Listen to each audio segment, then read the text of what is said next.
रोटी खाओ वरना मेरी गोली तो है ही। भारत के प्रधानमंत्री की भाषा है। आप सेना की वर्दी में तस्वीर खिंचा लीजिए, पूरा श्रेय खुद ले लीजिए। प्रधानमंत्री हैं, आप ले सकते हैं, क्योंकि सेना तो आके कहेगी नहीं कि आप मत लीजिए ये श्रेय। लेकिन अब आप सेना की जो गोली चलाने का, गोले दागने का, तोप चलाने का श्रेय है, वो भी अब आप खुद ही ले रहे हैं। और यह भी नहीं सोच रहे हैं कि एक प्रधानमंत्री की भाषा क्या है। ये मवालियों और गुंडों की भाषा नहीं है।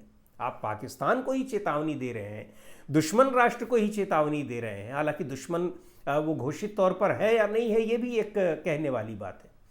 लेकिन अगर आपकी ये भाषा क्या कह रही है?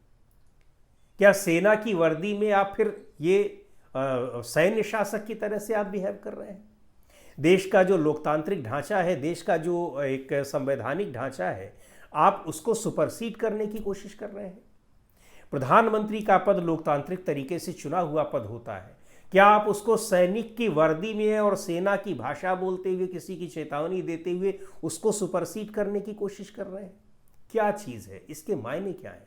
और प्रधानमंत्री बोल रहे हैं तो उसके मायने ज़रूर निकाले जाएंगे। प्रधानमंत्री के मुंह से ऐसी भाषा तो निकल नहीं जाएगी, और निकल रही है तो फिर इसका मतलब आप प्रधानमंत्री के पद पर बैठने लायक नहीं कि आप जो कुछ मन हो रहा है आप वही बोल दे रहे हैं।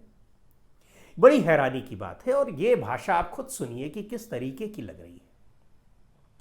आप किसी सैन्य शासक वाले देश के सर्वे सर्वा नहीं, आप लोकतांत्रिक देश के सर्वे सर्वा हैं, प्रधानमंत्री के पद पर हैं।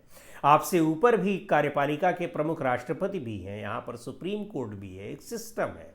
और सेना के तीनों अंगों के प्रमुख के तौर पर राष्ट्रपति हुआ करते हैं, यहाँ प्रधानमंत्री नहीं होते।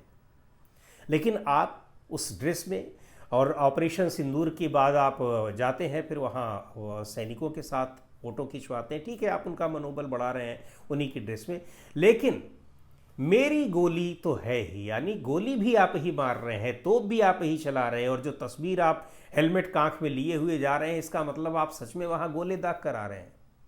क्या संदेश देना चाहते हैं?